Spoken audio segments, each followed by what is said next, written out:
না, কোনো AI photo নয়।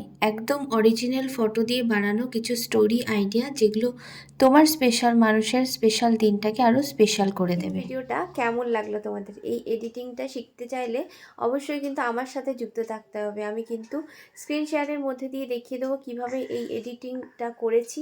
তো চলো স্ক্রিন শেয়ারের মধ্যে দিয়ে সেটা দেখে নেবো, এবং এরকম নতুন নতুন সুন্দর সুন্দর ভিডিও এডিটিং কিন্তু সামনে আরও আসতে থাকবে। তো আমার সাথে অবশ্যই সাথে থেকো, এবং ভালো লাগলে অবশ্যই লাইক কমেন্ট করতে ভুলো না।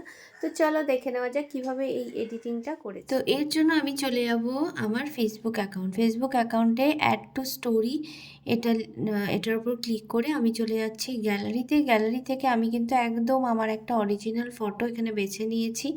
তো দেখো একদম অরিজিনাল ফটো বেছে নিয়ে এখানে টেক্সট অপশানে যাচ্ছি, সেখান থেকে স্ল্যাব সারিফ এই অপশানটা থেকে কিন্তু আমি বেশ কয়েকটা ডট দিয়ে দিলাম। তো এবার এই ডটের কালারটা আমি চেঞ্জ করব, যেহেতু এটা রেড কালারের মধ্যে ফটোটা আছে। তো আমি কালারটাকে কিন্তু চেঞ্জ করে নেবো। কালারটা চেঞ্জ করে আমি ওই একটু বেছে দেখছিলাম যে কোন কালারটা দিলে ভালো লাগবে।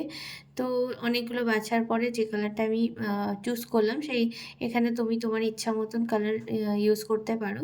তো দেখো এই ইয়েলো কালারটা বেছে নিয়েছি। এবার কিন্তু আমি এটাকে আঙুলের সাহায্যে বড় করে দেবো, এবং পুরো ছবিটার উপরে এই কালারটাকে ফেলে দেবো। তো দেখো, তো এই স্টেপ বাই স্টেপ দেখাবো একদম সোজাভাবে, তোমরা কিন্তু নিজেরাও এটা তৈরি করে নিতে পারবে।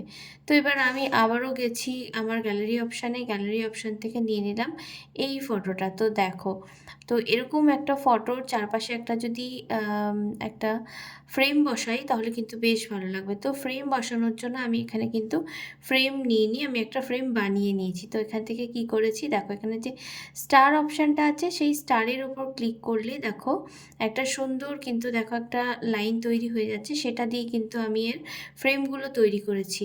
তো এরকম সুন্দর সুন্দর ভিডিও যদি তুমি তোমার স্পেশাল মানুষের জন্মদিনে বা অ্যানিভার্সারিতে বা তার খুশির দিনে দাও, তাহলে কিন্তু সে একটা গিফটের থেকেও বেশি খুশি হবে। তো এরকম একটা স্টোরি আইডিয়াগুলো দিচ্ছে, এইগুলো কিন্তু তোমরা এরকম স্টোরি বানিয়ে কিন্তু তোমাদের স্পেশাল মানুষকে আরও স্পেশাল ফিল করাতে পারো।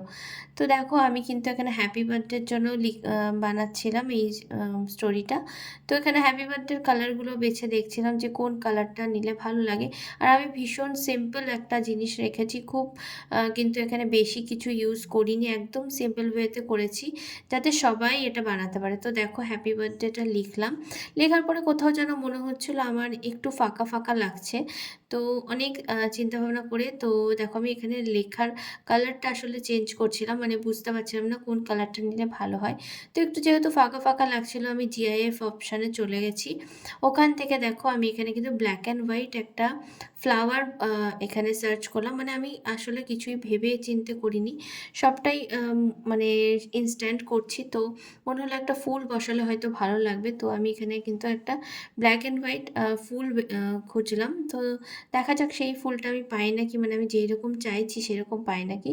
তো দেখো এরকম ব্ল্যাক অ্যান্ড হোয়াইট ফ্লাওয়ার বলে আমি এখানে সার্চ করছি। তো এখানে সার্চ করার পর প্রথমে তো ব্ল্যাক অ্যান্ড হোয়াইট বলে করেছে, মানে আমি প্রথমে চেয়েছিলাম এখানে একটা ফ্রেম নেব, তারপর চিন্তা করলাম না একটা ফ্লাওয়ার নিলে বেশ ভালো লাগবে।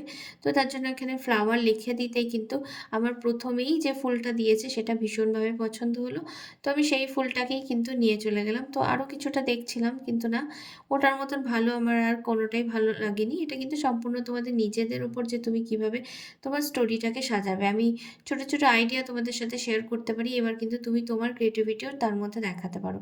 তো আমি এই ফুলটাকে তুলে নিয়ে এখানে দেখো একদম কর্নারে বসিয়ে দিচ্ছি, তাহলে দেখো বেশ কিন্তু এই জিনিসটা চেঞ্জ হয়ে গেলো, এবং বেশ এই ফুলটা দেওয়ার পরে যেন ফুটে উঠলো স্টোরিটা। তো এরকমই সুন্দর সুন্দর কিন্তু স্টোরি তোমরা তোমাদের স্পেশাল মানুষকে গিফট করতে পারো। আর এরকম প্রচুর এডিটিং আইডিয়া কিন্তু নিয়ে আমি আগামী দিনে আসছি, তো অবশ্যই আমার সাথে থেকো।